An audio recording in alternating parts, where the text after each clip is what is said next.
Episode 16। आकर्ष ठीक हो रहा है। इश्क हैरानी से चारों तरफ देख रही थी। आज उसका कमरा उसे अपना सा लग ही नहीं रहा था। यह उसके साथ क्या हो रहा है? पिछले कुछ दिनों से उसके साथ अजीब अजीब चीज हो रही है। उसे अपने कमरे में कुछ अजीब सी महक महसूस हो रही थी। ऐसा लग रहा था जैसे कि उसके कमरे में कोई अजीब सी चीज है जो महक रही है। एक बार के लिए तो उसने सोचा क्या कोई चूहा मर गया है, और यही सोचकर उसने यहाँ वहां नजर भी दौड़ाई। लेकिन उसके कमरे में चूहा नहीं हो सकता है, और ना ही यह किसी मरे हुए चूहे की स्मेल थी। यह खुशबू अच्छी थी, उसे मनमोहक लग रही थी, पर यह खुशबू अनजानी सी थी। इश्क में सर हिलाती है और अपने सारे नकारात्मक विचार को त्याग कर वह सीधे बाथरूम की तरफ चली जाती है। उसने गर्म पानी से शावर लिया और अपने बालों को सुखाते हुए वह कमरे में वापस आती है। फिर से उसके कमरे में उसे वही आभा महसूस होता है। उसे ऐसा लग रहा था जैसे उसके कमरे में कोई है, पर उसे कोई नजर नहीं आ रहा था। यही चीज उसे बार बार परेशान कर रही थी और उसके दिमाग को उलझा भी रही थी। तभी उसके फोन का मैसेज टोन बजता है और इश्क अपने इस ख्यालों से बाहर आती है। वह देखती है तो हॉस्पिटल से मैसेज था। कल के अपॉइंटमेंट की डिटेल थी। इश्क ने जल्दी से ओके में रिप्लाई किया और उसके बाद अपने कमरे को देखने लगी। उसने अपने मन में आए विचार को त्याग दिया कि यह बस उसके मन का वहम है। उसके कमरे में कोई भी नहीं है। पहले मुझे लगा था कि मैं काम से बहुत ज्यादा थक गई हूँ, इसलिए मुझे छुट्टी लेनी चाहिए, और अब मुझे लग रहा है कि मैंने एक दिन की छुट्टी लेकर गलती कर दी, क्योंकि छुट्टी वाले दिन तो मैं और ज्यादा थक गई हूँ। मेरा दिमाग पता नहीं कैसी कैसी चीज सोच रहा है। मुझे जल्दी इन सारे थॉट को अपने दिमाग से हटाना होगा। खुद का दिमाग खराब होगा तो पेशेंट का इलाज कैसे कर पाऊंगी? खुद में ही बड़बड़ाते हुए इश्क ड्रेसिंग टेबल के पास पहुंचती है। वह हेयर ड्रायर उठाती है और अपने बाल सुखाने लगती है। जब तक उसके पूरे बाल सूख नहीं जाते हैं, वह आईने के सामने खड़े होकर अपने बालों को ही सुखा रही थी। लेकिन बाल सुखाना तो सिर्फ एक बहाना था। दरअसल वह आईने से अपने कमरे के हर एक कोने को निहार रही थी, और उसके मन में जो यह वहम था कि इस कमरे में कोई और भी है, उसे नकारने की कोशिश कर रही थी। उसका मन तो कह रहा था कि वह कमरे में अकेली है, लेकिन न जाने क्यों उसका दिमाग इस बात का साथ नहीं दे रहा था। एक बार जब उसके बाल सूख जाते हैं तो हेयर ड्रायर को साइड में रखकर वह सीधे अलमारी की तरह बढ़ती है जहां उसके नाइट सूट रखा हुआ था। उसने अलमारी खोली और उसके साथ ही उसके नाक में एक तेज दुर्गंध आती है। उसने अपनी नाक पर उंगली रख ली। यह कुछ अजीब सा ही था। ऐसा लग रहा था कि गीले कपड़े कहीं इकट्ठा करके रखे हुए हैं और उन कपड़ों में से पसीने की बदबू आ रही है। इश्क अपनी पूरी अलमारी को इधर से उधर देखने लगती है, लेकिन उसकी पूरी अलमारी में ऐसा कुछ भी नहीं था जिसमें से बदबू आ रही हो। तो फिर यह सारी बदबू आ कहाँ से रही है? उसे समझ ही नहीं आया। उसने सोचा कि कल सुबह उठकर अपनी माँ को कहेगी कि उसके कमरे की अच्छी तरह से सफाई करवा दे। इश्क अपना नाइट सूट लेती है और उसे चेंज करके बेड पर लेट जाती है। आज सच में अपनी माँ के साथ उसका दिन बहुत अच्छा गुजरा था। अब वह एक सुकून की नींद सोना चाहती थी। एकदम तरोताजा फील करते हुए इश्क ने अपने कानों में हेडफोन लगाए और अपना फेवरेट म्यूजिक प्ले ऑन कर दिया। इश्क अपने बेड पर लेटी हुई थी। उसके कानों में म्यूजिक प्ले बज रहा था, लेकिन आज उसे नींद नहीं आ रही थी। हालांकि उसका शरीर थका हुआ था और दिमाग कह रहा था कि उसे सोना है, लेकिन फिर भी उसे नींद नहीं आ रही थी, क्योंकि उसे हर रात कुछ ऐसा महसूस होता था जैसे कि कोई उसके शरीर पर अपनी उंगलियां रंग रहा है। आज यही डर उसके मन में था कि अगर वह सो गई तो ऐसा फिर से होगा। म्यूजिक प्ले 1 घंटे बाद बंद हो गया था, क्योंकि उसमें टाइमर सेट था, पर इश्क की आंखों में नींद नहीं थी। उसकी नींद सुबह 4 बजे जाकर लगी थी, जब उसने पूरी तरह से अपने दिल और दिमाग को इस बात के लिए तसल्ली दे दी थी कि वह सच में अपने कमरे में अकेली है, और अब तक उसके साथ जो कुछ भी हुआ है वह सब सिर्फ और सिर्फ उसकी कल्पना थी। दरअसल उसके साथ ऐसा कुछ हुआ ही नहीं था। अपने आप को यह समझाने के बाद इश्क सो तो जाती है, लेकिन सुबह 8 बजे उसका अलार्म चिल्ला चिल्ला कर उसे जगा देता है। नींद पूरी नहीं, चैन पूरा नहीं, करार तो मिल ही नहीं रहा है। इश्क जैसे तैसे तैयार होकर नीचे हॉल में आती है, जहां पर नाश्ते की प्लेट उसका इंतजार कर रही थी। खुद को जबरदस्ती डाइनिंग टेबल धकेलते हुए इश्क पराठा खाने की कोशिश कर रही थी, पर उसे इस वक्त खाने की नहीं बल्कि सोने की जरूरत थी। उसकी आंखों नींद से ओझल हो रही थी। इश्क की मां ने ग्लास में जूस डालते हुए उसके चेहरे को देखकर कहा, क्या बात है, तुम रात में ठीक से सोई नहीं क्या? इश्क एक गहरी सांस छोड़ती है और ना में सर हिलाते हुए कहती है, नहीं माँ, कल रात नींद ही नहीं आ रही थी और अब मुझे बहुत नींद आ रही है, पर मैं क्या करूं? मुझे हॉस्पिटल जाना ही होगा। मुझे आज की छुट्टी नहीं मिल सकती है। मैंने कल ही छुट्टी ली है और मुझे एक इम्पोर्टेंट पेशेंट से मिलने के लिए कल शाम को ही मैसेज मिल गया था। उसकी माँ एक गिला टिश्यू पेपर उठाती है और इश्क का चेहरा पोंछते हुए कहती है, कोई बात नहीं, जितनी जल्दी हो सके अपना काम खत्म करके वापस घर आ जाओ और फिर आराम कर लेना। वैसे कल रात तुम्हें नींद क्यों नहीं आई? इश्क ने जैसे ही उसने अपनी माँ का सवाल सुना वह हैरान हो गई। वह अपनी माँ को नहीं बता सकती थी कि इन दिनों उसके साथ कुछ अजीब चीज हो रही है, इसलिए उसने जल्दी से अपनी माँ की तरफ देखते हुए बात बदली और उनसे कहा, माँ, कमरे की ठीक से सफाई करवा दीजिएगा। पता नहीं कल रात मुझे अपने कमरे से बदबू आ रही थी। ऐसा लग रहा था जैसे कोई गिला कपड़ा सड़ गया है, और उसी की वजह से मैं कल रात सो नहीं पाई। इश्क की माँ को उसकी बात सुनकर थोड़ी हैरान हो जाती है और फिर वह कहती है, गिला कपड़ा? पर ऐसा कैसे हो सकता है? अभी तो बारिश का भी मौसम नहीं है और मैं तुम्हारे सारे कपड़े सुखा कर रखती हूँ, तो कोई कपड़ा गीला होने का तो सवाल ही पैदा नहीं होता है।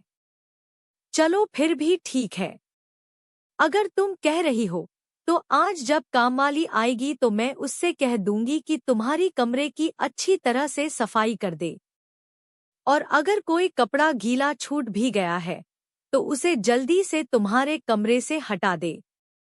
ठीक है माँ, तो फिर आप उसे कहना कि मेरी अलमारी की भी अच्छी तरह से सफाई कर दे। मुझे वहीं से बहुत ज्यादा बदबू आ रही थी। इश्क की माँ हाँ में सर हिलाती है। जैसे तैसे नाश्ता करके इश्क अस्पताल के लिए निकलने ही वाली थी कि उसकी माँ उसे गले लगाते हुए कहती है, अपना ख्याल रखना। ठीक है माँ, और आप भी अपना ख्याल रखना। यह कहकर इश्क अपनी गाड़ी में बैठ जाती है और अस्पताल की तरफ चली जाती है। नींद तो हल्की हल्की आ ही रही थी उसे, लेकिन फिर भी उसके लिए उसका काम ज्यादा मायने रखता है। थोड़ी ही देर में इश्क अपने हॉस्पिटल के पार्किंग में खड़ी थी। खुद को फिर से एक नए दिन के लिए तैयार करते हुए वह गाड़ी से बाहर निकलती है और रिसेप्शन की तरफ चली जाती है, जहां पर रिसेप्शन पर नेहा पहले से ही खड़ी थी, लेकिन आज उसका चेहरा थोड़ा उदास था। Good morning doctor, please entry कर दीजिए। नेहा ने आज बहुत ही धीमे स्वर में कहा। इश्क पेन उठाती है और अपनी एंट्री करने लगती है, लेकिन उसका चेहरा देखकर वह रजिस्टर बंद करते हुए नेहा से कहती है, क्या हुआ नेहा? तुम्हारा चेहरा उतरा हुआ है, सब ठीक तो है ना? नेहा ने उदास मन के साथ अपना चेहरा नीचे करते हुए ना में सर हिलाया और इश्क से कहा, नहीं कुछ भी ठीक नहीं है। यह कहने के साथ ही उसकी आंखों से आंसू बह निकले थे। इश्क उसे देखकर हैरान होते हुए जल्दी से रिसेप्शन की दूसरी तरफ जाती है और नेहा को संभालने लगती है। नेहा इश्क के कंधे पर सर रखकर रोते हुए कहती है, वह लड़का रवि जिसके बारे में मैंने आपको बताया था। वह लड़का तुम्हारा बॉयफ्रेंड, जो तुम्हें रोज बाइक पर छोड़ने आता था। तुम उसकी बात कर रही हो ना? इश्क ने पूछा तो नेहा हाँ में सर हिलाते हुए कहती है, लेकिन वह मुझे धोखा दे रहा था। वो मुझे चीट कर रहा था। कल मैंने उसके धोखेबाज को पकड़ा जब वह किसी दूसरी लड़की के साथ था, और उसने कहा कि उसके धोखा देने की वजह यह है कि मैं उसे टाइम नहीं दे पा रही थी। इश्क उसकी बात को सुनती है और फिर उसे संभालकर कुर्सी पर बैठाती है। इश्क उसके सामने पानी की बोतल करते हुए कहती है, देखो नेहा, इसमें तुम्हारी गलती नहीं है, और प्लीज तुम किसी भी फालतू लड़के के लिए अपने यह आंसू जाया मत करो। वह इसके काबिल ही नहीं है। तुम इससे बेहतर डिजर्व करती हो, इसीलिए रोना बंद करो। नेहा ने सच में इश्क की बात सुनकर रोना बंद कर दिया। हालांकि वह सुबकते हुए इश्क को देखकर कहती है, सच में आपको ऐसा लगता है कि मैं उससे बेहतर डिजर्व करती हूँ? इश्क हाँ में सर हिलाती है और उसके आंसुओं को साफ करते हुए कहती है, बिल्कुल। हमें अपनी जिंदगी में उसे शामिल करना चाहिए जिसे हमारी परवाह हो, क्योंकि जो हमारी परवाह करेगा वही दिल से हमें प्यार करता है। इश्क की बात सुनकर नेहा कुछ हद तक शांत हो गई थी। वह मुस्कुराते हुए हाँ में सर हिलाती है और खड़े होते हुए कहती है, थैंक यू डॉक्टर, आपने तो मेरी सारी प्रॉब्लम सॉल्व कर दी है। सच में उस लड़के को मेरी जरा भी परवाह नहीं थी। पता नहीं क्यों मैंने अपने लाइफ के 3 महीने उसके साथ वेस्ट किए हैं, पर अब मैं ठीक हूँ और मैं अपने लिए उससे भी बेहतर कोई ढूंढूंगी जिससे मेरी परवाह होगी। यह हुई ना बात, इश्क ने उसके कंधे थपथपाते हुए कहा। तभी रिसेप्शन पर रखा हुआ फोन बजता है। नेहा फोन उठाती है और सामने वाले को ग्रिड करते हुए उसकी बात सुनती है। उसके बाद वह बोलती है, ओके डॉक्टर, मैं उन्हें कह दूंगी। नेहा फोन रखने के बाद इश्क की तरफ देखकर कहती है, डॉक्टर पारस आपसे मिलना चाहते हैं। उन्हें आपके नए पेशेंट के बारे में आपसे कोई बात करनी है। उन्होंने कहा है कि जैसे ही आप हॉस्पिटल पहुंचे आपको इन्फॉर्म किया जाए कि आपको उनके केबिन में जाना है। इश्क यह सुनकर हैरान हो जाती है, क्योंकि डॉक्टर पारस साइकोलॉजी डिपार्टमेंट के सबसे प्रतिष्ठित डॉक्टर है। ऐसे में इश्क ने सिर्फ उनका सेमिनार ही अटेंड किया है, पर एक अस्पताल में रहने के बावजूद भी वह कभी उनसे मिलने नहीं गई है। और अब वह डॉक्टर खुद सामने से उससे मिलने की बात कर रहे हैं। इश्क को थोड़ी घबराहट हो रही थी, लेकिन फिर खुद को संभालते हुए उसने हाँ में सर हिलाया और वह लिफ्ट की तरफ चली जाती है। डॉक्टर पारस के केबिन के सामने पहुंचकर इश्क ने डोर को नॉक किया। अंदर से डॉक्टर पारस की आवाज आती है, अंदर आ जाइए। इश्क अंदर जाती है और डॉक्टर पारस के सामने जाकर खड़ी हो जाती है। वह मुस्कुराती हुए डॉक्टर पारस को देखकर कहती है, गुड मॉर्निंग डॉक्टर, मेरा नाम इश्क शर्मा है। आपने मुझे बुलाया? डॉक्टर पारस अपने हाथ के इशारे से इश्क को बैठने के लिए कहते हैं और कहते हैं, गुड मॉर्निंग डॉक्टर, प्लीज बैठ जाइए। जी हाँ, मैंने आपको बुलाया है। एक्चुअली मुझे आपसे आपके पेशेंट आकर्ष ठकराल के बारे में बात करनी है। क्या हुआ डॉक्टर, उसके साथ तो सब कुछ ठीक है, तो फिर आपको मुझसे क्या बात करनी है?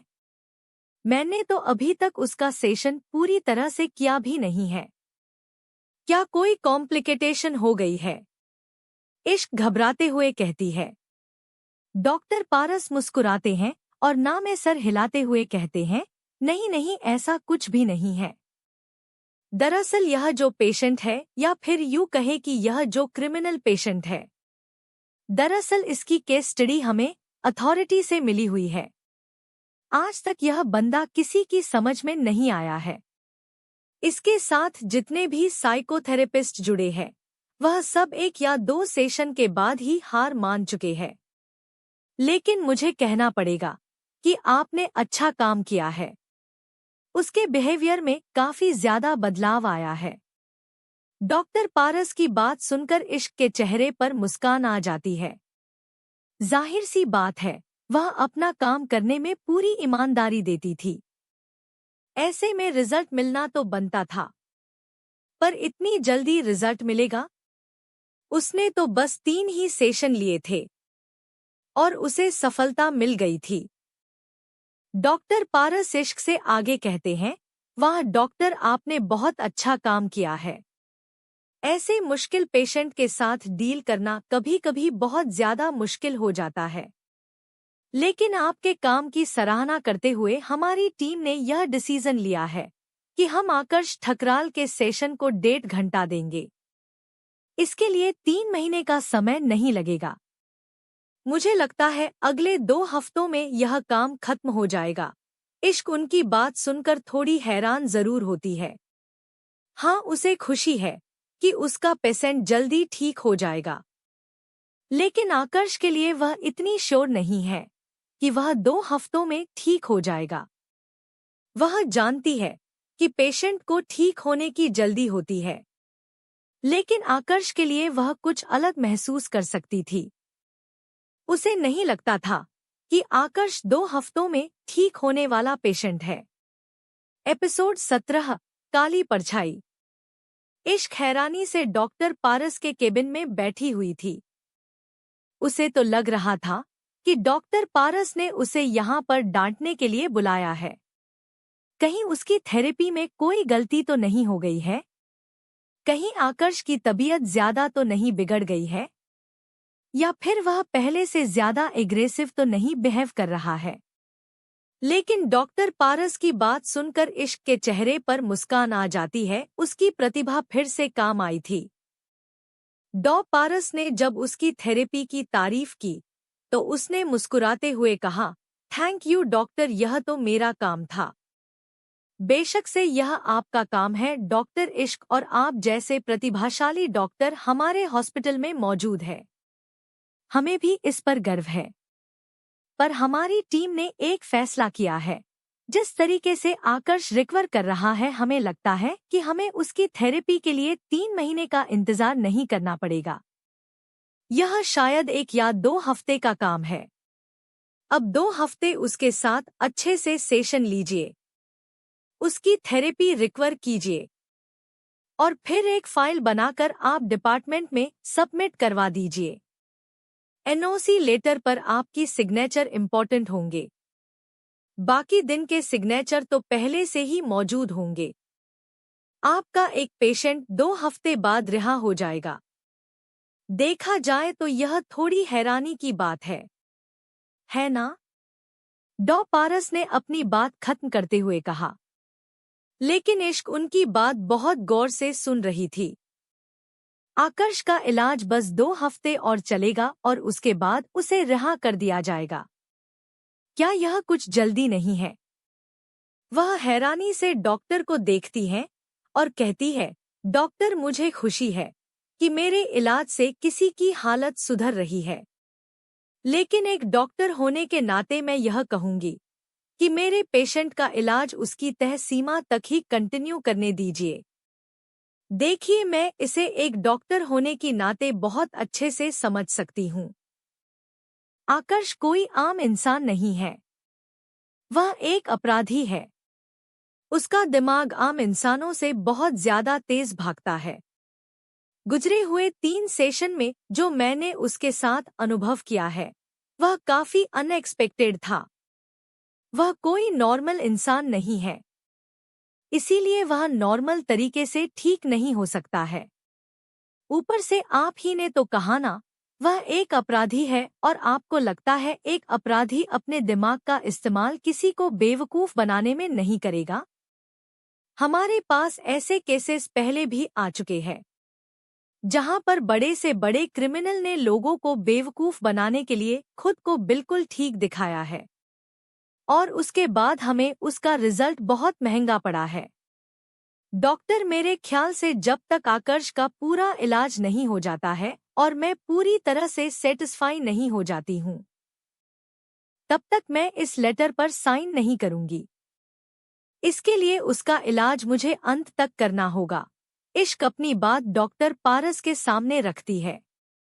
इश्क की बात को डॉक्टर पारस ध्यान से सुनते हैं और हाँ में सर हिलाते हुए कहते हैं, मुझे यह जानकर खुशी हुई है इश्क कि आप अपने पेशेंट को ठीक होता हुआ देखना चाहती हैं।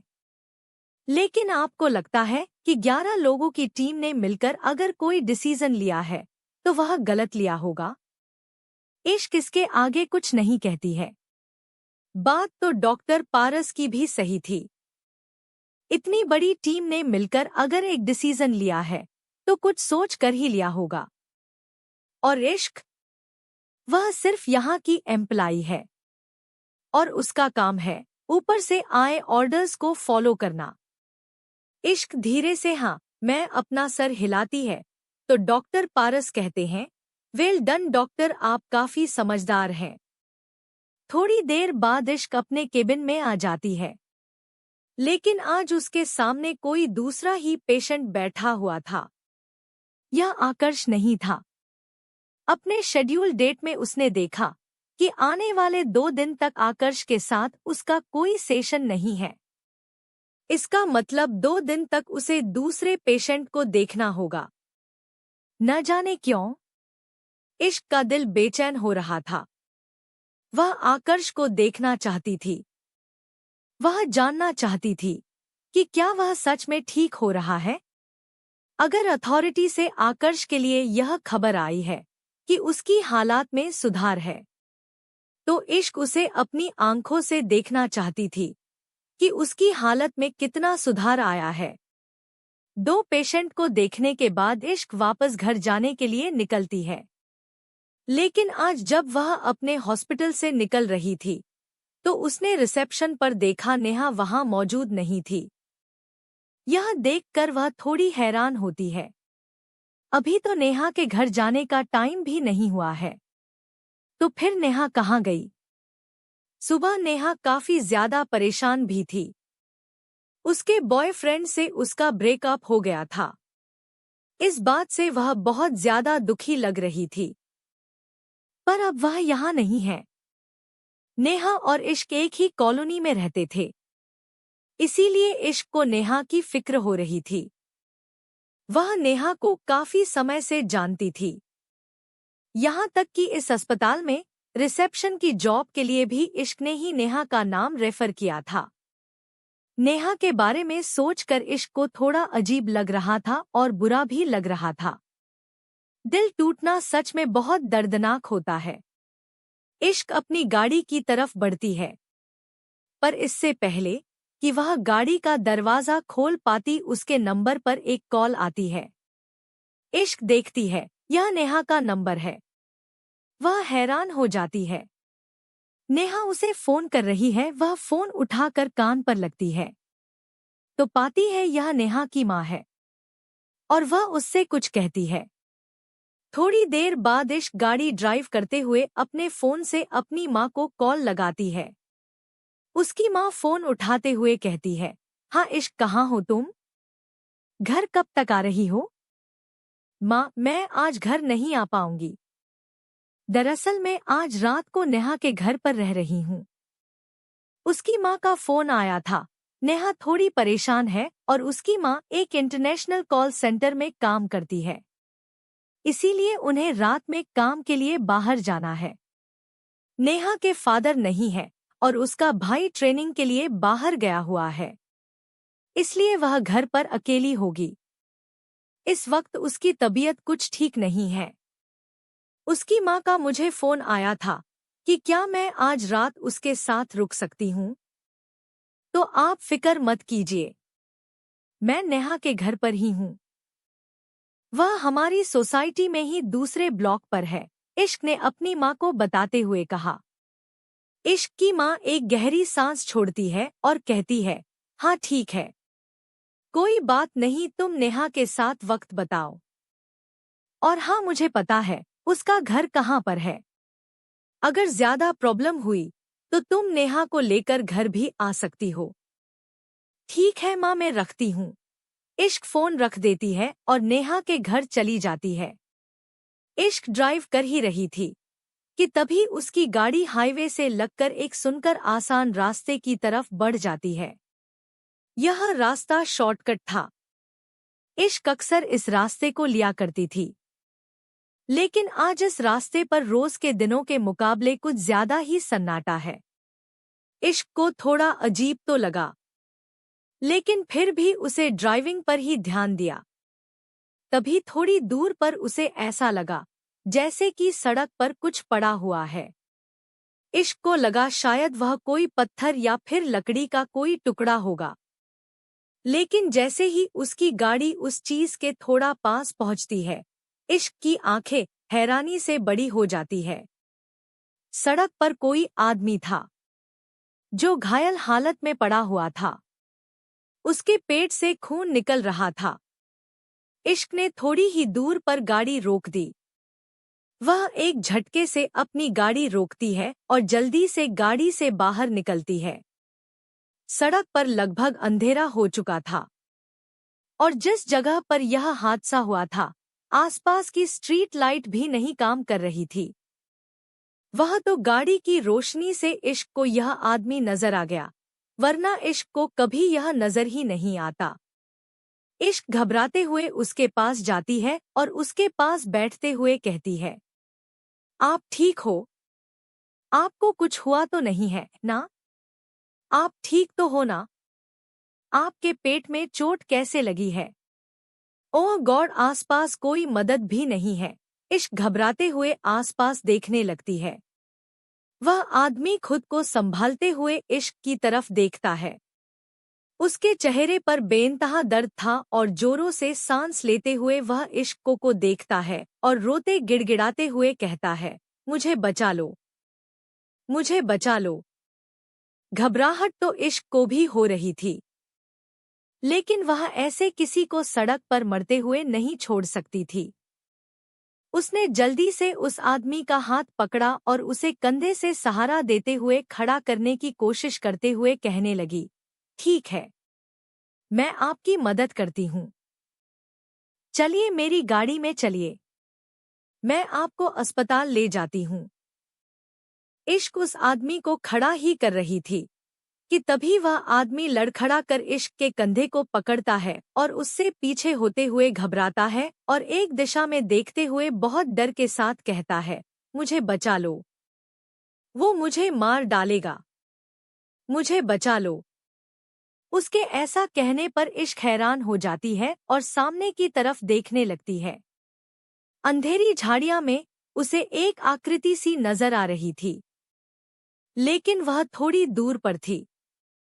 पर यह था कि यह कोई इंसान ही है, लेकिन इश्क को उसका चेहरा नहीं दिखाई दे रहा था। इश्क जल्दी से उस घायल आदमी को संभालते हुए तेज कदमों से अपने गाड़ी की तरफ लाने लगती है। वह आदमी को गाड़ी की तरफ लाती है और उसका एक ध्यान उस झाड़ियां के पास भी था, जहां से वह काली परछाई धीरे धीरे इश्क की तरफ कदम बढ़ रही थी। वह घायल आदमी भी बहुत डरा हुआ था। उसे ऐसा लग रहा था कि जैसे यह आदमी अगर यहाँ पहुंच गया तो उसका मरना तय है। वह भी इश्क के साथ जल्दी जल्दी से कदम बढ़ाने की कोशिश कर रहा था। उसके पेट से खून निकल रहा था, लेकिन फिर भी उसने जीने की इच्छा रखते हुए खुद को हिम्मत देता रहा। इश्क घबराते हुए गाड़ी को आगे की तरफ ले जा रही थी, पर जैसे ही वह वहां से थोड़ी आगे बढ़ी उसने जो देखा वह देखकर थोड़ी हैरान हो गई। वह काली परछाई सड़क के बिल्कुल बीचों बीच खड़ी थी और इश्क को ऐसा लग रहा था जैसे वह काली परछाई इश्क की गाड़ी को देखकर हाथ हिला रही है, जैसे उसे बाय कह रही हो। उसका दरवाजा ठीक से बंद भी नहीं हुआ था। उसने गाड़ी स्टार्ट करने के बाद अपना दरवाजा ठीक से बंद किया था। वह तेजी से गाड़ी के एक्सलेटर पर अपना पैर रखती है और जोरों से गाड़ी हवा में आगे की तरफ भागने लगती है। इश्क जल्दी से उसे अपनी गाड़ी के पास लेकर आती है और जल्दी से दरवाजा खोलकर उसे अंदर बिठाती है। वह काली परछाई अब तक सड़क के किनारे आ गई थी। इश्क घबराते हुए जल्दी से ड्राइविंग सीट पर बैठती है और ड्राइविंग सीट पर बैठने के साथ ही वह गाड़ी स्टार्ट कर देती है। एपिसोड 18 सीरियल किलर और मर्डर। इश्क गाड़ी को बहुत तेज भगा रही थी। उसके साथ एक घायल आदमी बैठा हुआ था, जिसके पेट से खून निकल रहा था। इश्क ने अपने डैशबोर्ड से रुई निकाली और उस आदमी के जख्मों पर रख दिया। इश्क एक डॉक्टर है। उसके पास थोड़ा बहुत सामान तो मौजूद ही रहता है। रुई, डेटोल्स और कुछ एंटीसेप्टिक चीज वह अपनी गाड़ी में साथ रखती है, और इस वक्त वही काम आई। उसने रुई को उस आदमी के जख्मों पर रखकर एक कपड़े से उसके जख्मों को बंद दिया। वह आदमी जोरों से सांस ले रहा था और ऐसा लग रहा था जैसे कि उसकी सांसें भी धीरे धीरे कम हो रही है। इश्क जितना हो सके उतना तेज अपनी ड्राइविंग को करने की कोशिश कर रही थी। वह सड़क पर देखते हुए उस आदमी से कहती है, प्लीज आप हिम्मत मत हारिए, हम बस अस्पताल पहुंचने ही वाले हैं। हिम्मत रखिए, आपको कुछ भी नहीं होगा। कुछ ही देर में इश्क की गाड़ी हॉस्पिटल के दरवाजे पर थी, लेकिन उस आदमी ने भी बहुत हिम्मत दिखाई। वह कंटिन्यूस अपने आप को हिम्मत देता रहा और अस्पताल पहुंचने तक इंतजार भी किया। जैसे ही इश्क की कार हॉस्पिटल पहुंचती है, अस्पताल स्टाफ जल्दी से उस आदमी को स्ट्रेचर पर लेटाते हैं और उसे लेकर सीधे ऑपरेशन थिएटर की तरफ चले जाते हैं। पेशेंट को ऑपरेशन थिएटर में ले जाकर उसका इलाज शुरू हो जाता है और बाहर इश्क फॉर्मेलिटी पूरी कर रही थी, क्योंकि उसे उस आदमी के साथ कोई जरूरी डॉक्यूमेंट नहीं मिले थे, तो इसीलिए उसने फिलहाल अपने नाम से ही रजिस्टर में एंट्री कर रखी थी। इश्क खुद एक डॉक्टर थी और अस्पताल के रूल्स उसे अच्छी तरह से पता थे। अगर कोई घायल पेशेंट हॉस्पिटल में आता है और उसके साथ कोई इम्पोर्टेंट डॉक्यूमेंट भी नहीं होते हैं, तो भी हॉस्पिटल उसके इलाज के लिए मना नहीं कर सकता है। फॉर्मेलिटी बाद में निभाई जाती है, पहले पेशेंट की जान इम्पोर्टेंट है। ऑपरेशन थिएटर के बाहर बैठकर इश्क डॉक्टर के बाहर आने का इंतजार कर रही थी। वह खुद बहुत ज्यादा घबरा गई थी। हालांकि वह डॉक्टर थी, लेकिन फिर भी इतना ज्यादा खून देखकर तो किसी की भी हालत खराब हो जाती। लेकिन थोड़ी देर बाद इश्क कुछ रिलैक्स होती है और अब बस वह डॉक्टर के बाहर आने का इंतजार कर रही थी। उसने बाहर बैठकर यही दुआ की कि वह जो पेशेंट अंदर घायल हालत में है, भगवान बस उसकी रक्षा करें और उसकी जान बचा ले। वह किसी को भी मरता हुआ नहीं देख सकती थी। तभी इश्क को अचानक से इन सारे हादसे का एक विजन याद आता है। जब वह उस आदमी को उठाकर गाड़ी में रख रही थी, तो वह परछाई जो सड़क के किनारे थी वह वहीं पर थी, जिसने उस आदमी ने इस आदमी की हत्या करने की कोशिश की थी। लेकिन उस परछाई ने इश्क को कुछ नहीं किया। इश्क भी तो वही थी, लेकिन फिर भी उस परछाई ने इश्क को कोई चोट नहीं पहुंचाई। और जब इश्क वहां से निकल रही थी, तो उस परछाई ने इश्क को जाने दिया। इश्क अपने ख्यालों में यह सोचने लगी, उस आदमी ने मुझे क्यों जाने दिया? और कौन था वह आदमी जिसने इसकी इतनी बुरी हालत कर दी? इसके पेट पर चाकू से इतना गहरा जख्म, कितनी बेरहम से इसे मारा है। लेकिन शुक्र है कि मैं बच गई। उसने मुझे कुछ नहीं किया है। लेकिन वह था कौन? मर्डरर? क्या वह कोई मर्डरर था? पर तभी उसे कुछ एहसास हुआ और उसकी आंखें हैरानी से बड़ी हो गई। वह चौंकते हुए अपनी जगह से खड़ी होती है और चिल्लाते हुए कहती है, सीरियल किलर। इस एहसास के साथ ही इश्क का दिल तेजी से धड़कने लगता है। इश्क अपने सर पर हाथ रखकर टेंशन में इधर से उधर चक्कर काटने लगती हैं। तभी उसकी आंखें एकदम से बड़ी हो जाती है। वह जल्दी से अपना बैग उठाती है और उसमें से अपना फोन निकालती है। वह जल्दी से अपनी माँ को फोन करती है। एक रिंग के बाद ही उसकी माँ ने फोन उठा लिया था। बोलो इश्क, तुम पहुंच गई नेहा के घर पर? इश्क की माँ ने सवाल किया। इश्क जल्दी से उनके सवाल के ऊपर अपना सवाल करती है। वह सब छोड़िए माँ, यह बताइए आप कहाँ पर हैं? इश्क के इतने घबरा कर पूछने पर उसकी माँ हैरान हो जाती है। लेकिन वह जवाब देती है, मैं तो घर पर हूँ। इश्क घबराते हुए कहती है, ठीक है माँ, आप एक काम करो, घर के सारे खिड़की और दरवाजे बंद कर लो और जब तक मैं घर ना आऊं तब तक आप घर से बाहर मत निकालना। माँ हाँ में सर हिलाती है और कहती है, ठीक है, लेकिन तुम इस वक्त हो कहाँ पर और इतनी घबराई हुई क्यों हो? इश्क ने अपनी माँ से कहा, माँ मैं इस वक्त ना हॉस्पिटल में हूँ। वह मुझे एक लड़का मिल गया था सड़क पर। वह बहुत घायल था तो मैं उसे अस्पताल लेकर आ गई हूँ। आप फिक्र मत कीजिए, मैं जल्दी घर आ रही हूँ। इश्क ने अपनी माँ से कहा, माँ मैं इस वक्त ना हॉस्पिटल में हूँ। वह मुझे एक लड़का मिल गया था सड़क पर।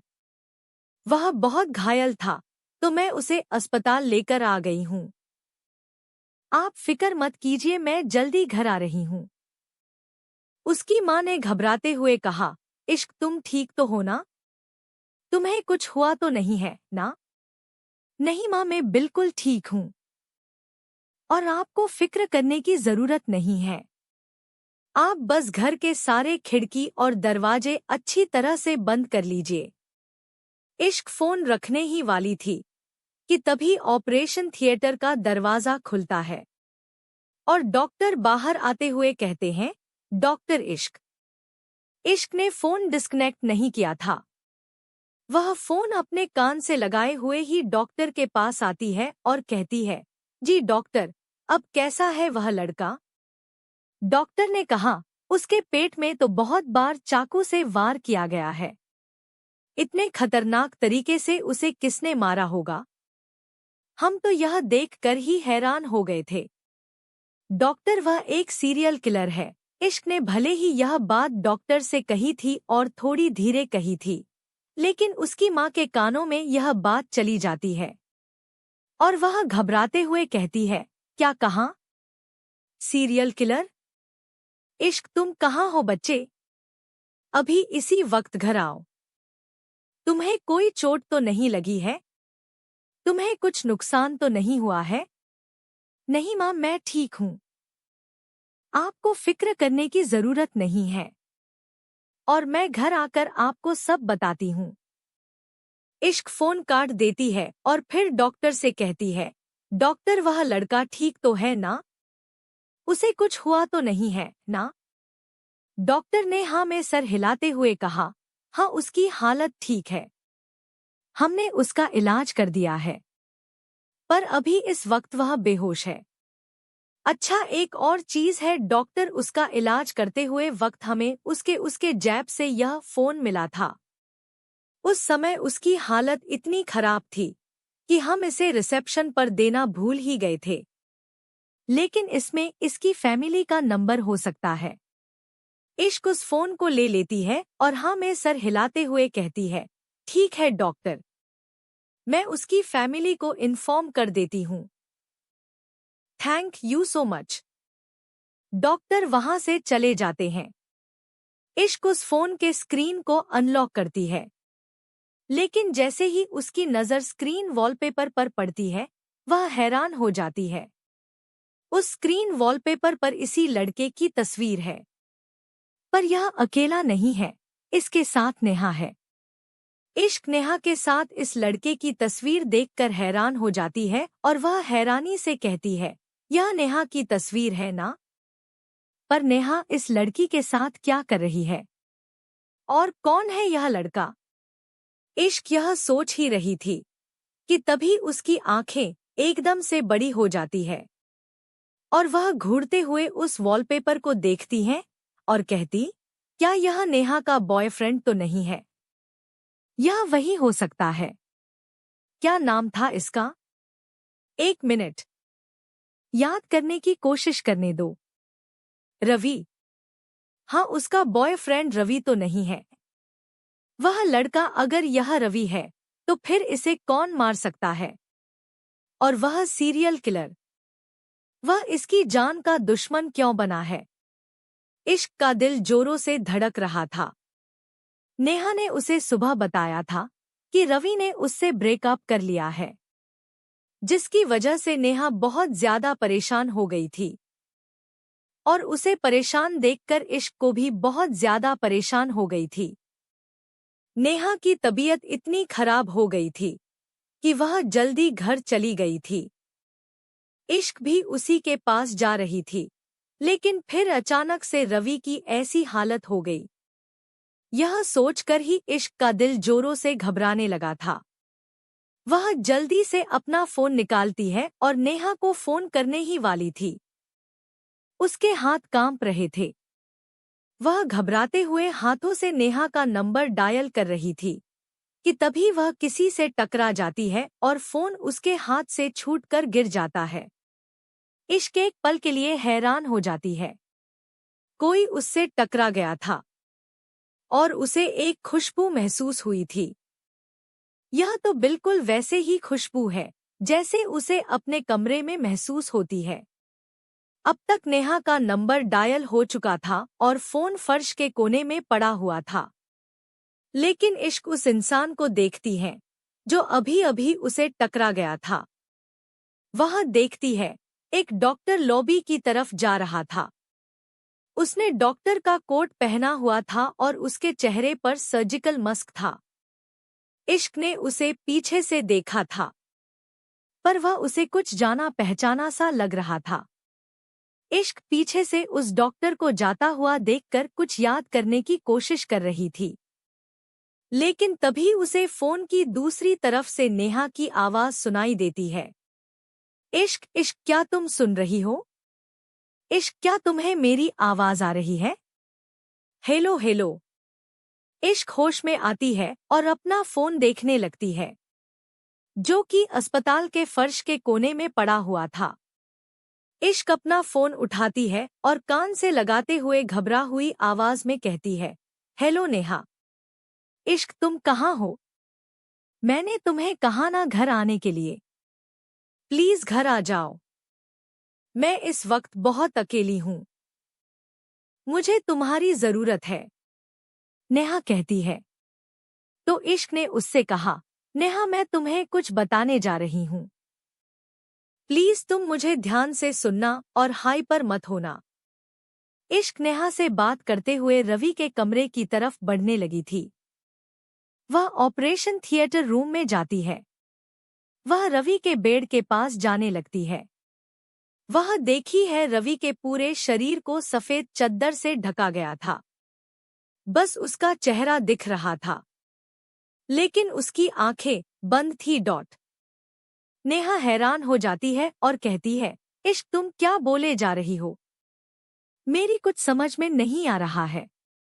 इश्क ने एक गहरी सांस छोड़ी और नेहा से कहा, नेहा, रवि का एक्सीडेंट हुआ है।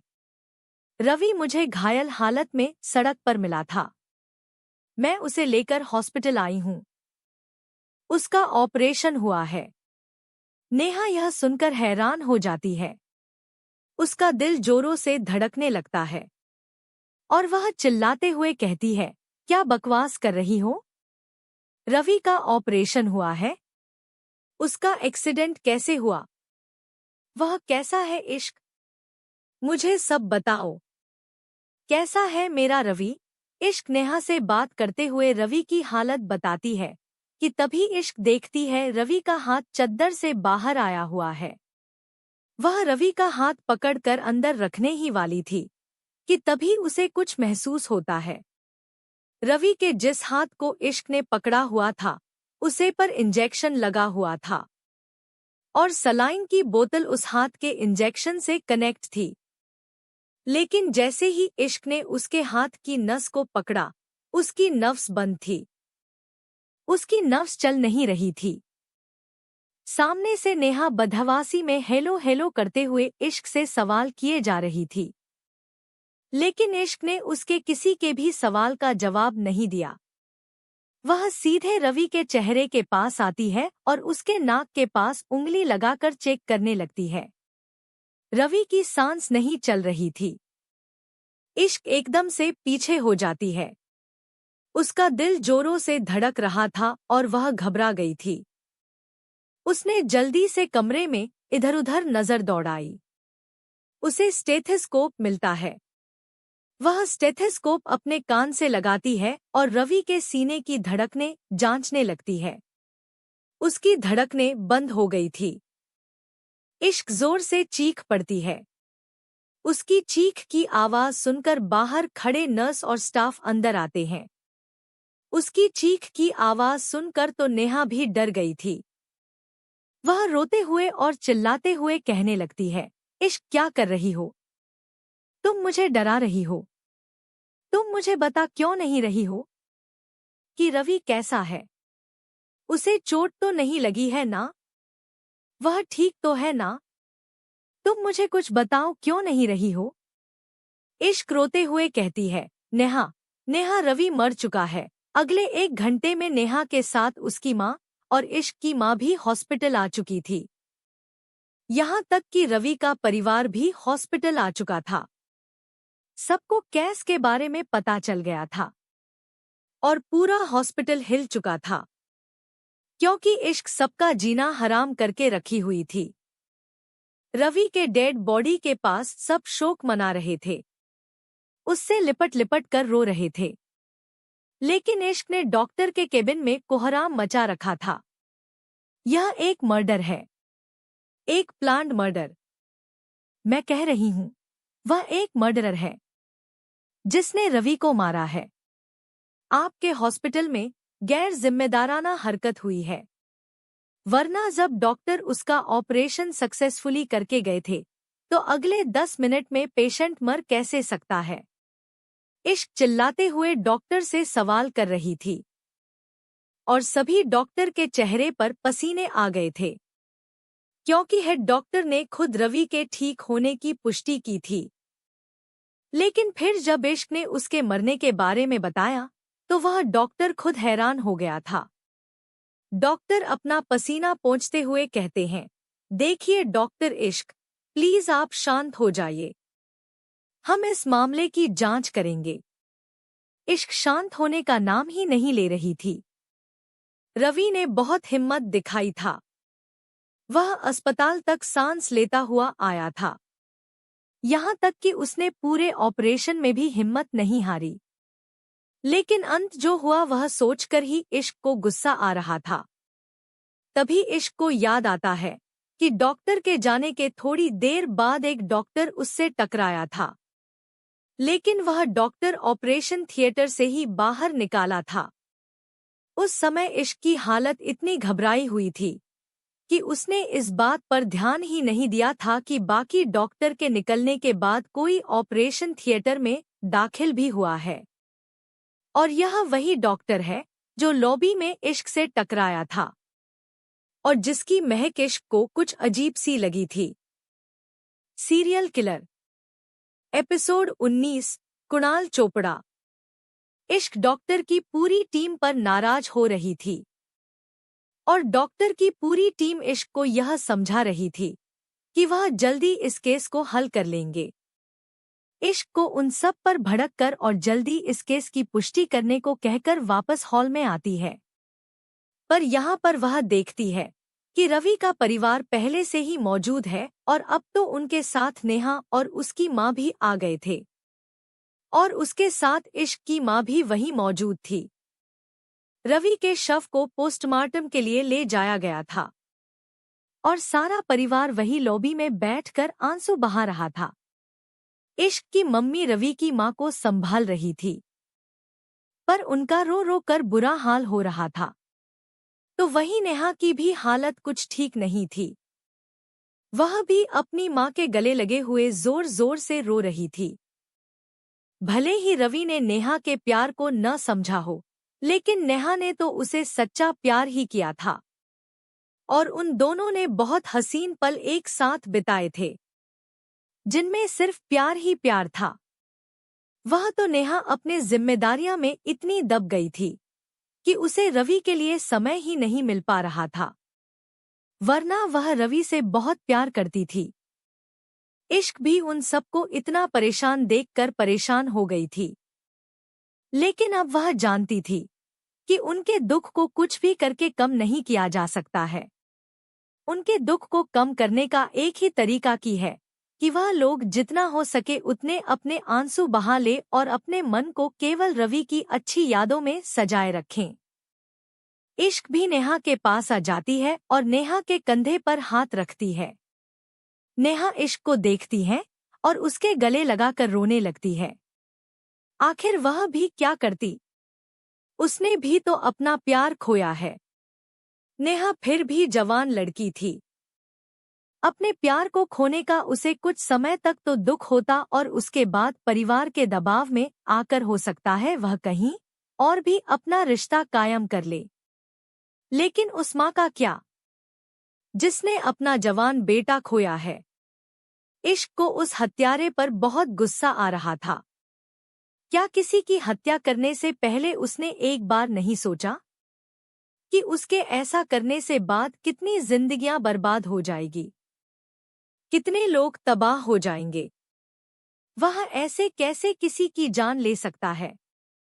उसे कोई हक नहीं है किसी की जान लेने का, और ऐसे हत्यारे को तो कड़ी से कड़ी सजा मिलनी चाहिए। इश्क यह सब सोच ही रही थी कि तभी लॉबी में एकदम ठंडक हो जाती है। ऐसा लग रहा था जैसे कि यह हॉस्पिटल की लॉबी नहीं, कोई शमशान का इलाका है। वहां पर एकदम सन्नाटा था। सारे लोग वहां से एक एक करके गायब हो गए थे और तभी लॉबी के दूसरी तरफ से कुछ सिक्योरिटी गार्ड अंदर आते हैं। वह पूरी लॉबी को घेर लेते हैं और उनके बीच एक आदमी चलता हुआ आता है। इश्क जब उस आदमी को देखती है तो उसकी आंखें एकदम से बड़ी हो जाती है। इश्क इस आदमी को अच्छी तरह से पहचानती है। यह इस शहर का जाना माना बिजनेसमैन और बहुत रईस आदमी है। इस आदमी के नाम को पहचान की जरूरत नहीं है, बल्कि इसका नाम तो आए दिन अखबारों के फ्रंट पेज पर छपता रहता है। कुणाल चोपड़ा। इश्क धीरे से यह नाम लेते हुए कुर्सी से खड़ी हो जाती है।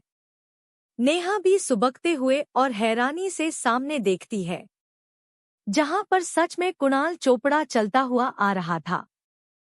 वह एक 3 पीस बिजनेस सूट में वह एकदम परफेक्ट और हैंडसम नजर आ रहा था, पर उसका चेहरा इस समय गुस्से से दहक रहा था। वह उन लोगों के पास आता है और रवि की माँ को देखते हुए कहता है, चाची। इश्क की मम्मी रवि की मम्मी को संभाल रही थी। रवि की मम्मी ने जब चेहरा उठाकर कुणाल को देखा तो वह रोते हुए अपनी जगह से खड़ी होती है और कुणाल के गले लग जाती है। कुणाल भी कस के उन्हें अपने गले लगा लेता है। उसने कस के अपनी आंखें बंद कर ली थी। ऐसा लग रहा था जैसे वह अपने गुस्से और दुख को अंदर ही जब्त कर रहा था। रवि की माँ जोर से चिल्लाते हुए कुणाल के उस 3 पीस सूट को आंसुओं से भर रही थी और रोते हुए कह रही थी, कुणाल हमारा रवि, कुणाल देखो ना क्या हो गया। मेरा बेटा मुझे छोड़कर चला गया है। वह मुझे छोड़कर चला गया है। कुणाल ने रवि की माँ को कस के गले लगाए रखा और उन्हें संभालता रहा, पर उसकी खुद की आंखें बंद थी। थोड़ी देर बाद जब उसने अपनी आंखें खोली तो उसकी आंखें लाल थी। इश्क को पता चल रहा था कि यह आदमी अंदर ही अंदर अपने गुस्से को दबाए हुए था और अपने आंसुओं को बहने से रोक रहा था। कुणाल ने रवि की मां को खुद से अलग किया और उसके कंधे पर हाथ रखते हुए उन्हें संभाला। उसने बॉडीगार्ड की तरफ कुछ इशारा किया तो वह बॉडीगार्ड जल्दी से पानी की बोतल कुणाल की तरफ बढ़ाता है। कुणाल पानी की बोतल खोलता है और धीरे धीरे रवि की मां को पानी पिलाते हुए कहता है, चाची आप फिक्र मत कीजिए, मैं आ गया हूं ना, अब आपको फिक्र करने की कोई जरूरत नहीं है। और आपको किसने कहा कि मैं मेरे भाई की हत्यारे को यूं ही छोड़ दूंगा? नहीं, जिसने भी मेरे भाई की हत्या की है उस इंसान को तो मैं ऐसी मौत मारूंगा कि वह दोबारा जन्म लेने के बारे में सोचेगा भी नहीं। बस आप मुझ पर भरोसा रखिए, मैं अपने भाई के हत्यारे को जिंदा नहीं छोड़ूंगा। कुणाल अपनी चाची को संभाल रहा था और इश्क इस समय नेहा को संभाल रही थी, लेकिन उसकी नजरें कुणाल के ऊपर ही थी। उसका चेहरा और फेस कट एकदम परफेक्ट था। वह हमेशा ही सोशल मीडिया पर चर्चा का केंद्र रहा करता था, यहाँ तक कि उसके कई बार होर्डिंग तो इश्क के अस्पताल के बाहर भी लगे हैं। कुणाल का अपना बहुत बड़ा बिजनेस है। वह देश और विदेश हर जगह अपने बिजनेस के नाम से जाना जाता है। यहाँ तक कि इश्क के अस्पताल में भी कई मेडिकल इक्विपमेंट है जो कि कुणाल की कंपनी ही बनाती है। तभी वहां पर एक आदमी आता है। यह कुणाल का असिस्टेंट है। वह धीरे से आकर कुणाल के कानों में कहता है कि डॉक्टर की टीम से उसने बात कर ली है और वह लोग कुणाल से मिलना चाहते हैं। कुणाल गुस्से में अपने असिस्टेंट को देखता है और फिर अपनी चाची से कहता है, चाची आप अपने आप को संभालिए, मैं डॉक्टर से मिलकर आता हूं। इश्क हैरान हो जाती है क्योंकि अभी अभी वह डॉक्टर से बात करके आई थी और डॉक्टर ने कह दिया था कि उन्हें इस केस के बारे में कुछ भी नहीं पता है, लेकिन वह जल्दी से पता करने की कोशिश करेंगे। पर कुणाल जिस तरीके से डॉक्टर के केबिन में गया था, उसे जरूर लग रहा था कि कुणाल वहां जाकर उनसे ऐसी की तैसी करेगा। और वही हुआ। केबिन में जाने के साथ ही कुणाल ने सभी डॉक्टर्स की ऐसी तैसी करके रख दी थी। उन डॉक्टर ने इश्क की बात को तो फिर भी उतना सीरियसली नहीं लिया था, लेकिन कुणाल जैसी पर्सनालिटी से कौन उलझना चाहेगा। इसीलिए अगले 10 मिनट में सीसीटीवी फुटेज उनके सामने आ गई थी।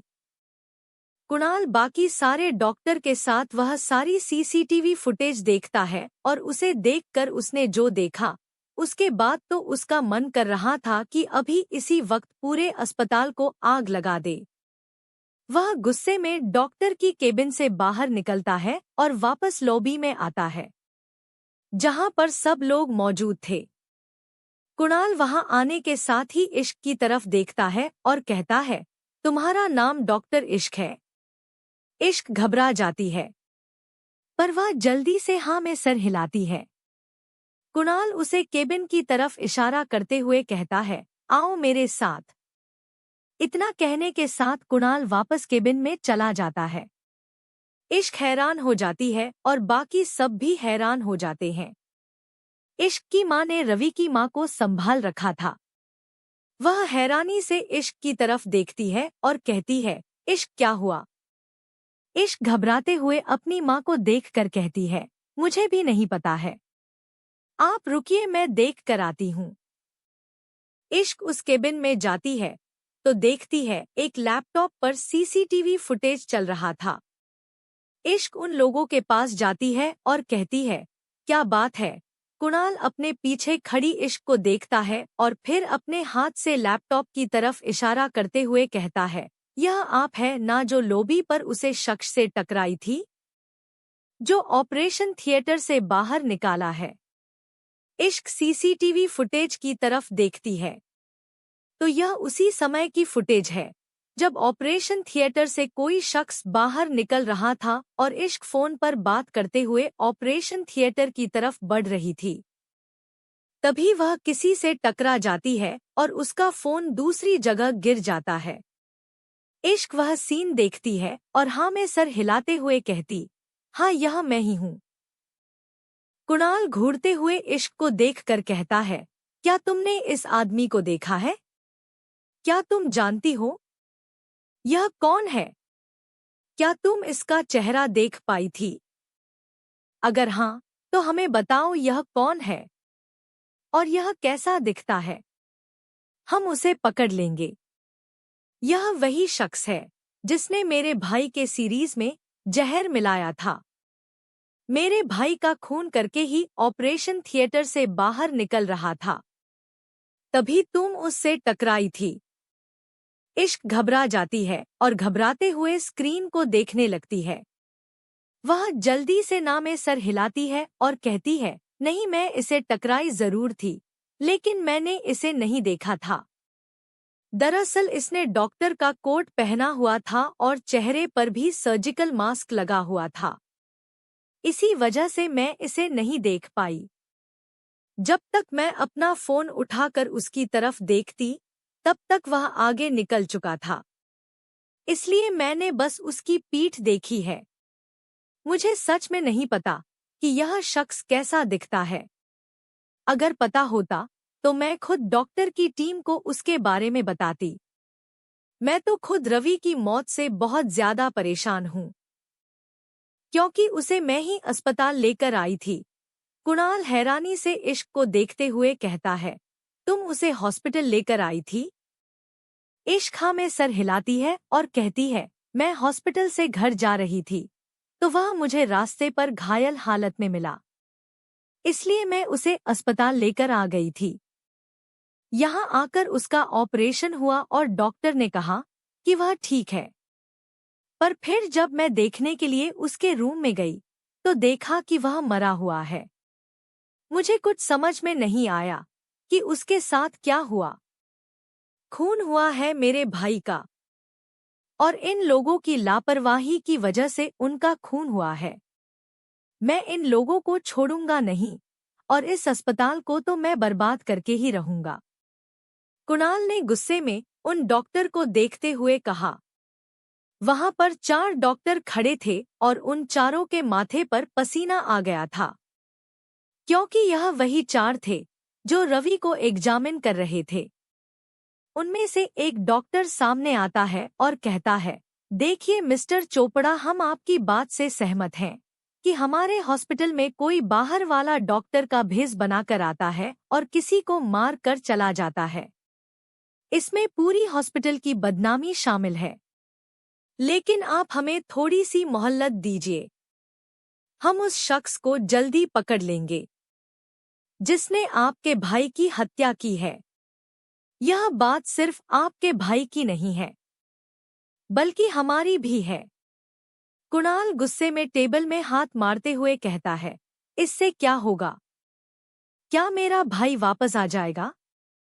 ऐसा नहीं होगा ना? तो ठीक है, कल सुबह तुम्हारे हॉस्पिटल पर ताला लग जाएगा। कुणाल ने गुस्से में यह कहा। उसकी बात सुनकर सब घबरा गए थे, यहाँ तक कि इश्क भी। लेकिन वह जल्दी से कुणाल के पास आती है और उसके कंधे पर हाथ रखते हुए कहती है, मैं समझ सकती हूँ कि आपका दुख बहुत बड़ा है, लेकिन अस्पताल बंद कर देना किसी भी प्रॉब्लम का सॉल्यूशन नहीं है। मेरे ख्याल से आपको इस केस को पुलिस को सौंप देना चाहिए। पुलिस अपने तरीके से इस केस को हैंडल कर लेगी, और आपकी पहुंच तो इतनी ऊपर है, आप हाई लेवल तक इस चीज को पहुंचा सकते हैं। लेकिन अस्पताल बंद करके आप बहुत से मासूम लोगों का इलाज रुकवा देंगे। प्लीज ऐसा मत कीजिए। कुणाल ने धीरे से अपना चेहरा पलटकर इश्क की तरफ देखा और फिर अपने कंधे की तरफ देखा, जहां पर इश्क के हाथ थे। कुणाल की नजरों को महसूस करते हुए इश्क जल्दी से अपना हाथ उसके कंधे से हटाती है और अपना चेहरा फिराते हुए हल्की आवाज में कहती है, मेरा मतलब यह है कि अस्पताल के कुछ स्टाफ ने लापरवाही की है। आप इसकी सजा पूरी हॉस्पिटल को तो नहीं दे सकते हैं ना? कुणाल सीधा खड़ा हो जाता है और धीरे से इश्क को देखते हुए कहता है, ठीक कहा तुमने। मैं किसी एक की सजा पूरे अस्पताल को नहीं दे सकता हूँ। लेकिन मैं क्या करूँ? अपने भाई के मौत से मैं बहुत ज्यादा टेंशन में आ गया हूँ। इसलिए मुझे पता ही नहीं चल रहा है कि मुझे क्या करना चाहिए या क्या नहीं। वैसे तुमने मुझे सही सलाह दी है, तो क्या तुम मुझे आराम से बताओ कि मुझे मेरे भाई के कातिल को कैसे पकड़ना चाहिए? पर यहाँ नहीं कहीं और। हम कहीं बाहर मिल सकते हैं जहाँ तुम मुझे तसल्ली से बता सको कि मैं अपने भाई के कातिल को कैसे सजा दे सकता हूँ। कुणाल ने यह बात बहुत आराम और नरम लहजे के साथ कही थी। इश्क थोड़ी घबरा जाती है। वह अपने कदम धीरे धीरे पीछे लेने लगती है और फिर वहां से बाहर चली जाती है। उसके बाहर जाते ही कुणाल के चेहरे पर एक हल्की सी मुस्कान आ जाती है। एपिसोड 20 आकर्ष का टैटू। कुणाल सीधा खड़ा हो जाता है और धीरे से इश्क को देखते हुए कहता है, ठीक कहा तुमने।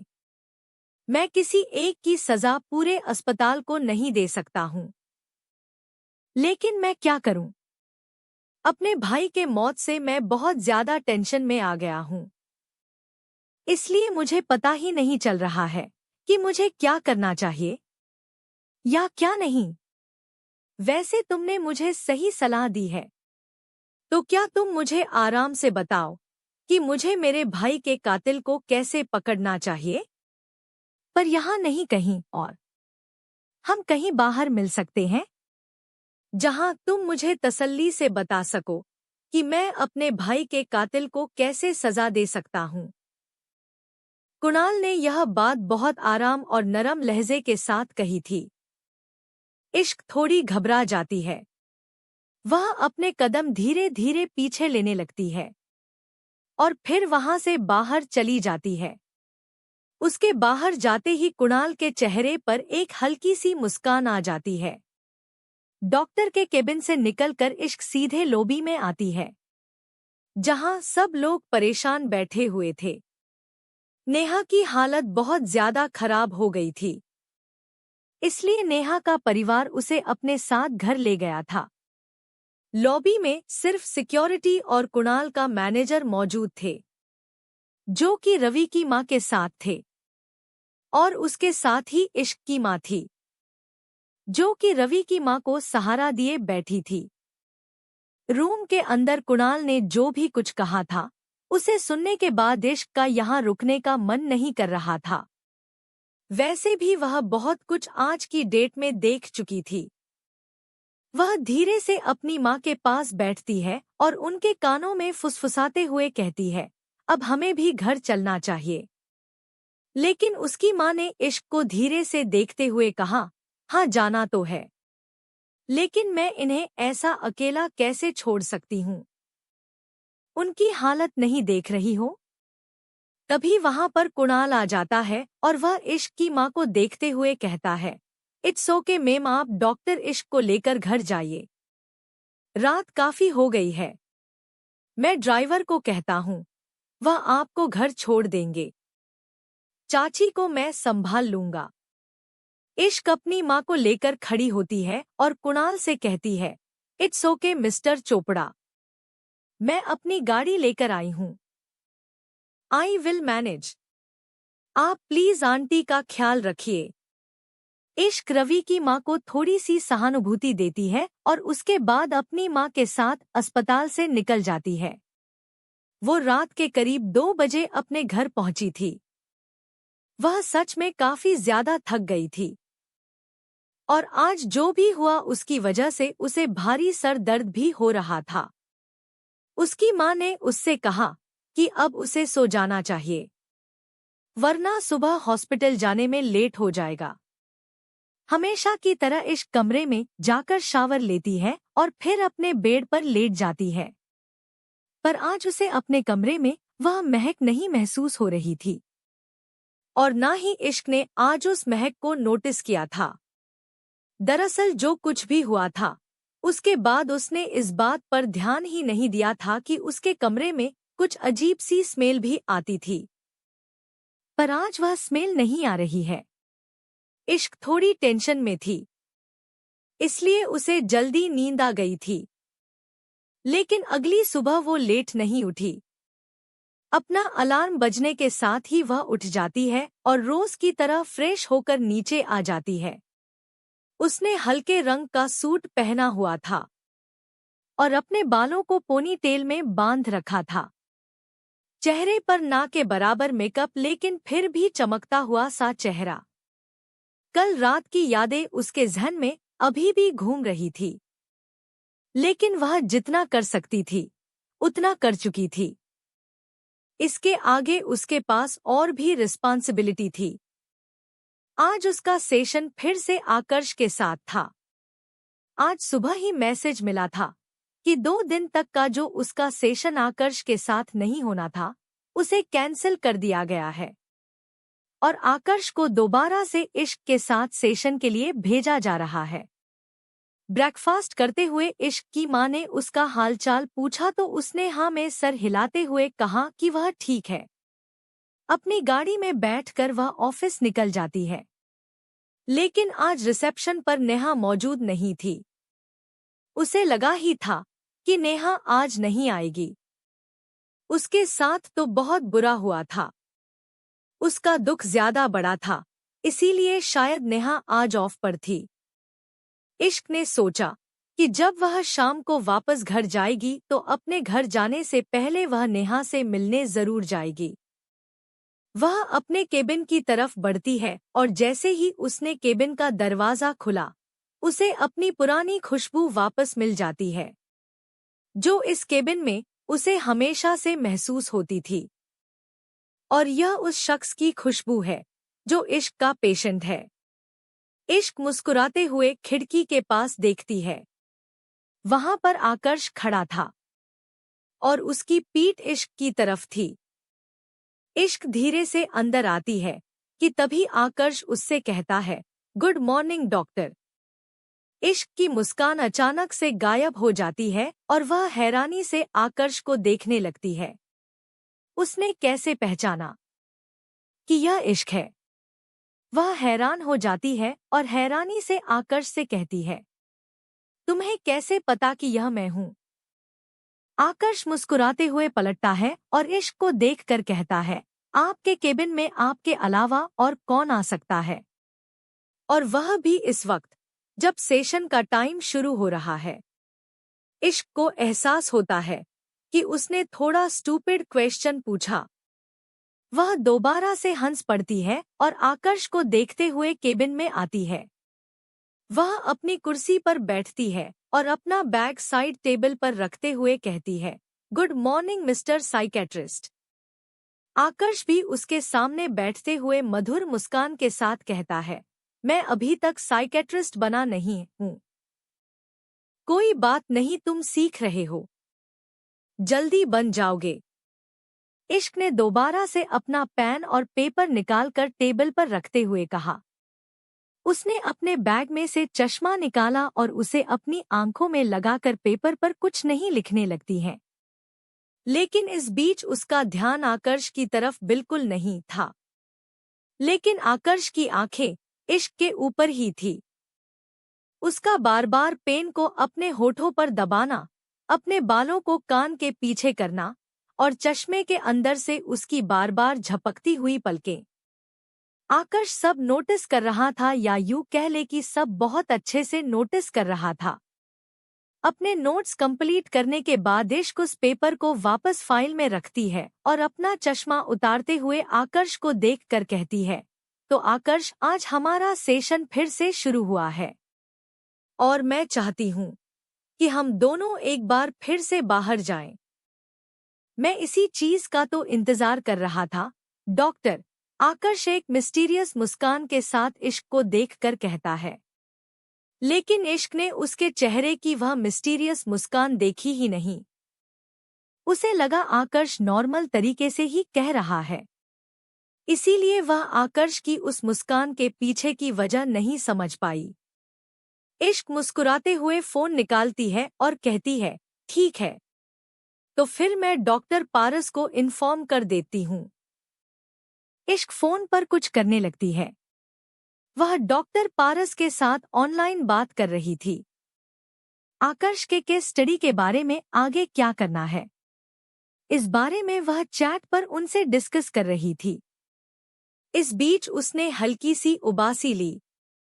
डॉ पारस से परमिशन मिलने के बाद इश्क अपने फोन को वापस बैग में रख देती है और यह डिसाइड करने के लिए वापस आकर्ष की तरफ देखती है कि वह कहाँ जा सकते हैं। लेकिन वह देखती है आकर्ष अपनी जगह से उठता है और कमरे में लगे छोटे से फ्रिज के पास जाता है। उसने वहां से पानी की बोतल निकाली और उस पानी की बोतल को गिलास में डालने लगा। इश्क को लगा शायद आकर्ष खुद पानी पिएगा, लेकिन अगले ही पल वह उसे ग्लास को लेकर इश्क के पास आता है। वह उसके सामने उस ग्लास को करते हुए कहता है, पानी पी लीजिए डॉक्टर। इश्क हैरान हो जाती है और हैरानी से आकर्ष को देखने लगती है। आकर्ष का बिहेवियर उसे कुछ समझ नहीं आ रहा था। तो आकर्ष वापस अपनी कुर्सी पर बैठे हुए कहता है, आप थकी हुई लग रही है और ऐसा लग रहा है कि आपकी नींद पूरी नहीं हुई होगी। जब आप फोन पर किसी से बात कर रही थी तो इस बीच अपने 3 बार उबासी ली है। क्या बात है डॉक्टर? कल रात आप ठीक से सोई नहीं है क्या? इश्क पानी के गिलास को पकड़ते हुए कहती है, हाँ, कल रात मेरी नींद अधूरी रह गई थी, पर कोई बात नहीं, मैं अब ठीक हूँ। ऐसा कहते हुए वह सारा पानी का पी लेती है और गिलास को वापस टेबल पर रख देती है। इश्क अपनी जगह से खड़े होते हुए कहती है, चले, बस 1 मिनट, मैं जैकेट पहन लेता हूँ। यह कहता हुआ आकर्ष अपने साथ लाए हुए बैग में से अपना जैकेट निकालता है और उसे पहनने लगता है। जब वह अपना जैकेट पहन रहा था तब इश्क ने उसके बॉडी स्ट्रक्चर पर ध्यान दिया, क्योंकि उसने सिर्फ इस समय शर्ट पहनी हुई थी और जैकेट पहनने के बाद उसकी बॉडी और ज्यादा अट्रैक्टिव लग रही थी। वह एक डेनिम जीन्स की जैकेट थी जो उसके ब्लैक शर्ट के ऊपर के हेड आ रही थी। उसके बाद उसने साइड में लगे छोटे से मिरर में अपने बालों को सेट किया और इसी बीच इश्क ध्यान देती है कि उसके कान के पीछे एक टैटू बना हुआ है। उसने अब तक उस टैटू पर ध्यान नहीं दिया, लेकिन शायद यह टैटू उसके इस पर्सनालिटी को और ज्यादा सूट कर रहा था। वह हैरानी से बस आंखें फाड़े हुए आकर्ष को भी देख रही थी। खुद को सेट करने के बाद आकर्ष इश्क के तरफ मुड़ता है और उसे देखता है, अगर आपका मुझे घूरना हो गया हो तो क्या हम चल सकते हैं? इश्क का चेहरा शर्म से लाल हो जाता है और वह जल्दी से अपना चेहरा दूसरी तरफ कर लेती है। वह एक नकली खांसी के साथ खुद की बढ़ती हुई सांसों को कंट्रोल करती है और फिर आकर्ष से कहती है, नहीं, मैं तुम्हें घूर नहीं रही थी। एक्चुअली मैंने तुम्हारी गर्दन के पीछे टैटू देखा, तो बस वही देखकर सोच रही थी कि जो लोग जेल में होते हैं उन्हें टैटू करने की परमिशन नहीं होती है। फिर तुमने यह टैटू कैसे बनाया? यह टैटू मैंने तब बनाया जब मैं 13 साल का था। इस टैटू के बारे में किसी को नहीं पता है, बस कुछ लोग ही हैं जो इसके बारे में जानते हैं, और वह भी तब जब उन्हें यह टैटू नजर आता है, क्योंकि यह कुछ इस तरीके से बना है कि लोगों को आसानी से नजर भी नहीं आता है। इश्क हैरान हो जाती है आकर्ष की बात सुनकर। उसने 13 साल की उम्र में ही टैटू बना लिया था। उसे दर्द नहीं हुआ होगा? वह 13 साल की उम्र में एक बच्चा ही तो रहा होगा, और एक बच्चा इतना भयंकर टैटू अपने गर्दन पर कैसे बनवा सकता है? लेकिन फिर इश्क ने अपने ही ख्यालों को खुद ही के जवाब से जाटक दिया। आकर्ष यह कर सकता है। वह 13 साल की उम्र में ऐसा अपराध कर चुका था जो कि एक नॉर्मल इंसान नहीं करता है। इसका मतलब वह बचपन से ही साइको था। इश्क अपना पर्स उठाते हुए कहती है, चले तो आकर्ष हल्की मुस्कान के साथ हमेशा ही लाता है और इश्क को देखकर कहता है, आपके बाद डॉक्टर। कल रात इश्क जब अपने कमरे में लेटी हुई थी तब उसने एक बार के लिए यही सोचा था कि क्या इन सब के पीछे आकर्ष का हाथ हो सकता है, क्योंकि आकर्ष ने भी अपनी मां की हत्या कुछ इसी तरीके से की थी। उनके सीने पर चाकू से बार बार वार करके अपनी मां को मार डाला था। क्या वह इस तरह का अपराध दोबारा कर सकता है? क्योंकि है तो वह एक दिमागी रोगी ही। लेकिन फिर इश्क ने सोचा कि आकर्ष अपने जुर्म की सजा काट रहा है और इस समय वह जेल में है और जेल से उसका निकलना इम्पॉसिबल है। ऐसे में उसका सीरियल किलर होने का तो सवाल ही पैदा नहीं होता है।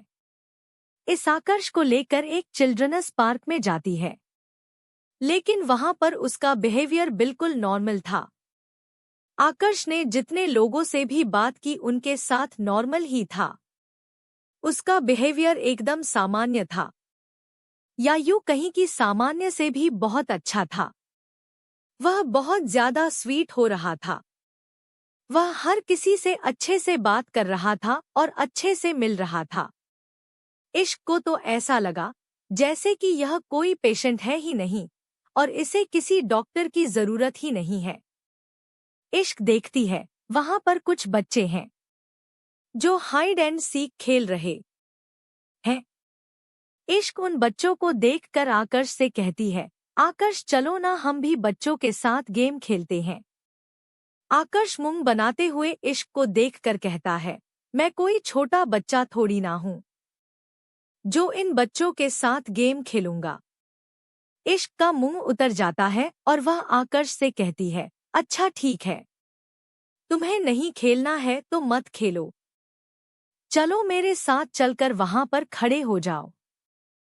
हम लोग गेम खेलेंगे और तुम हमें देखना। इश्क आकर्ष को लेकर उन बच्चों के पास आती है जो हाइड एंड सीक खेल रहे थे। इश्क जल्दी से उन बच्चों के पास आती है और जिसके हाथों में ब्लाइंड फोल्ड था उस लड़की से कहती है, बच्ची लाओ यह मुझे दो, मैं भी तुम्हारे साथ खेलूंगी। वह बच्ची जल्दी से ब्लाइंड फोल्ड इश्क के हाथों में देती है। इश्क उस ब्लाइंड फोल्ड को लेकर आकर्ष की तरफ घूमती है और आकर्ष से कहती है, चलो अब जल्दी से घूम जाओ, मुझे तुम्हारी आंखों में इसे बांधना है। आकर्ष हैरान हो जाता है और घूरते हुए इश्क को देखकर कहता है, पर मैंने कहा ना मुझे नहीं खेलना है। इश्क बेफिक्री के साथ अपने कंधे ऊंचकाते हुए कहती है, लेकिन तुम यहाँ आ गए हो ना, तो अब तुम्हें यह गेम खेलना ही होगा।